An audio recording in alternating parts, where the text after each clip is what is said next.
Assalamualaikum warahmatullahi wabarakatuh. Saudaraku, bangsaku tercinta, masyarakat Ramadan, Madrasah Ramadan, Al-Mu'takifin wal Mu'takifat, 10 hari terakhir yang berbahagia dimuliakan Allah Subhanahu wa Ta'ala. Semoga Anda semuanya dalam keadaan sehat, selamat, dan kemudahan-kemudahan dari Allah Subhanahu wa Ta'ala. Amin ya rabbal alamin. Masih dalam seri Ziswaf, zakat, infak, sedekah, dan wakaf. Kita memasuki di bagian yang keempat, yaitu kemuliaan dan keutamaan dan manfaat sedekah. Yang ke-11, bahwa orang yang bersedekah, yang disedekahkan itulah yang menjadi miliknya, dan yang disisakan itu bukan menjadi miliknya. Unik sekali ini memang, saudaraku. Jadi yang disedekahkan untuk Allah Subhanahu wa Ta'ala, yang merasakan bisa jadi orang, saudara, orang jauh, itu malah yang menjadi miliknya. Iya. Di antara landasannya adalah firman Allah Subhanahu wa Ta'ala, "Wa ma tunfiqu min khairin fali anfusikum." Apa yang kalian belanjakan, keluarkan, maka itu adalah untuk dirimu, dari kebaikan, ya kan? Ini di surat Al-Baqarah 272. Begitu juga hadis Ummul Mukminin Aisyah radhiyallahu anha ketika ditanya Rasulullah sallallahu alaihi wasallam tentang kambing yang disembelih. Lalu Ummul Mukminin menjawabnya apa? Habis Rasul, cuman tinggal welikatnya saja, gitu. Anisyatil lati dhabahuha ma baqiya minha. Qalat ma baqiya minha illa katifaha. Qala baqiya kulluha ghairu katifha. Semuanya masih, justru yang tidak adalah apa? Welikatnya. Hadis sahih Muslim. Subhanallahil azim, cara untuk menyimpan, menabung barang tetap menjadi miliknya ternyata adalah dengan cara disedekahkan atau disedekahkan. Dan barang yang dikeluarkan, disedekahkan, itu tetap menjadi miliknya, dan yang disisakan itu tidak menjadi miliknya, karena di akhiratnya tidak ada itu. Pasti dimakan dan pasti lari ke belakang. Lalu kalau ada manfaatnya adalah berbentuk lain, yaitu kekuatan badan, kemudian untuk beribadah kepada Allah Subhanahu wa Ta'ala. Dan bila kekuatan itu belum tentu untuk yang kebaikan, maka bisa juga sama sekali tidak mendapatkan apa-apa dan bahkan mendapatkan dosa. Saudaraku yang berbahagia, yang dimuliakan Allah Subhanahu wa Ta'ala, yang membuat lebih hebat lagi adalah bahwa orang yang bersedekah itu disiapin pintu khusus oleh Allah Subhanahu wa Ta'ala yang namanya babus sedekah. Iya, babus sedekah. Luar biasa. Dan ini di dalam keluarga, di dalam masyarakat, ya, semuanya ada saksinya, ya kan, ada wujudnya. Ini contoh, misalnya hadis Abi Hurairah radhiyallahu anhu anna Rasulullah sallallahu alaihi wasallam qala man anfaqa zawjaini fi sabilillah nudiya fil jannati ya Abdullah hadza khair. Faman kana min ahli as-salati du'iya min babi as-salah. Faman kana min ahli al-jihad du'iya min babi al-jihad. Naam. Wa man kana min ahli as-sadaqah du'iya min babi as-sadaqah. Wa man kana min ahli as-siyam du'a min babir rayyan. Qala Abu Bakr As-Siddiq radhiyallahu anhu, ya Rasulullah, ma alayya man du'iya min tilkal abwab. Jadi ma alayya man du'iya min tilkal abwab min darurah fahal yud'a ahadun min tilkal abwab kulluha qala na'am wa arju an takuna minhu fis sahihain. Bahwa setiap orang akan jadi mempunyai pintu. Jadi siapa yang mengongkosin dua istri karena Allah Subhanahu wa taala, maka juga dipanggil oleh Allah di surga, wahai Abdullah, ini bagus. Siapa yang ahli solat maka dipanggil oleh Allah dari pintu solat. Siapa yang ahli puasa maka jadi dipanggil oleh Allah dari pintu Ar-Rayyan. Siapa yang bersedekah maka dipanggil oleh Allah melalui pintu As-Sadaqah. Iya. Abu Bakar Siddiq radhiyallahu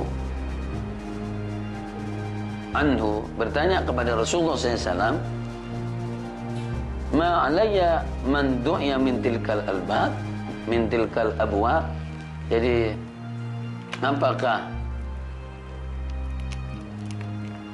jadi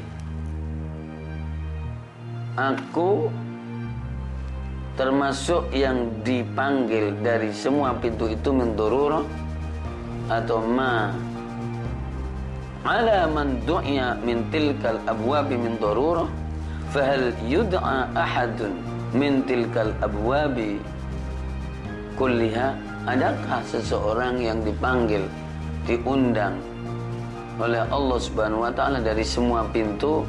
Qala na'am. Qala Rasulullah sallallahu alaihi wasallam, na'am, ya, wa arju an takuna minhum, dan aku berharap kamu termasuk yang jadi undang, dipanggil dari seluruh pintu yang ada.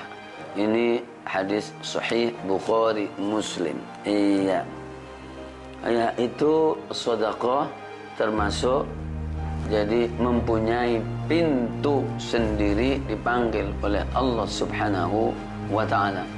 Ar-Rabi' Ashar, ya kan, kemuliaan yang ke-14, anna mata majtama'at ma'as-siyami wa attiba' al-janazah wa 'iyadatil marid fi yawmin wahid illa aujaba dzalika li sahibi al-jannah. Jadi selagi berkumpul bersama puasa dan memperhatikan dan mengikutkan jenazah, mengantarkan dan menengok orang sakit di satu hari, kecuali mewajibkan yang punya untuk masuk surga. Rasulullah bersabda dan bertanya, man asbab minkum al-yawma sha'iman. Siapa yang hari ini berpuasa? Abu Bakar, anak Rasul. Man tabi'a minkum al-yawma janazatan. Siapa yang sudah mengantarkan hari ini jenazah? Abu Bakar bilang, anak ya Rasulullah. Man ada minkum al-yawma maridun. Siapa yang jadi nengok yang sakit? Qala Abu Bakar, faqala Rasulullah sallallahu alaihi wasallam, majtama'at fi mri'in illa dakhalal jannah. Perkara-perkara ini tidak berkumpul di seseorang di satu hari, melainkan dia wajib masuk surga. Allahumma shalli ala sayyidina Muhammad. Allahumma shalli ala sayyidina Muhammad. Ini luar biasa, jemaah dimuliakan Allah Subhanahu wa taala. Ya. Lalu ini bersama puasa. Kemudian kemuliaannya lagi ada lapang dada, tenangnya hati, tumak ninahnya, ya kan? Ya, menenangkan hidup yang tenang karena dia bersedekah, karena dia berbuat baik. Ya. Kemudian yang ke-16, orang yang berinfak idza kana minal ulama'i fa huwa bi afdhalil manazil indallah. Jadi orang yang bersedekah dan berinfak tadi, kalau dia dari ulama, itu tambah lagi paling tinggi derajatnya di sisi Allah Subhanahu wa taala. Rasulullah bersabda, innamad dunya arba'atun. Innamad dunya li arba'atin. Sungguhnya dunia itu adalah untuk 4 golongan. Jadi abdun razaqahullahu malan, orang yang Allah beri rizki harta dan ilmu, fa huwa yattaqi fi rabbahu, dan dia bertakwa kepada Allah Subhanahu wa taala, wa yasil fi rahimahu, dan menghubungkan kerabatnya, wa ya'lamu lillahi fi haqqan wa yu'allimu lillahi haqqan, dan mengajarkan karena Allah kebenaran, fahadha bi afdalil manazil. Luar biasa jemaah dimuliakan Allah Subhanahu wa taala. Kemudian yang ke-17, bahwa orang yang bersedekah ini akan sampai kepada derajat yang tinggi ma'al bimanzilatil Quran yaumil qiyamah, yaitu tidak ada hasud yang diperbolehkan kecuali dalam dua hal, yaitu seseorang yang diberi harta yang banyak dan kemudian orang itu berinfak, bersedekah siang malam.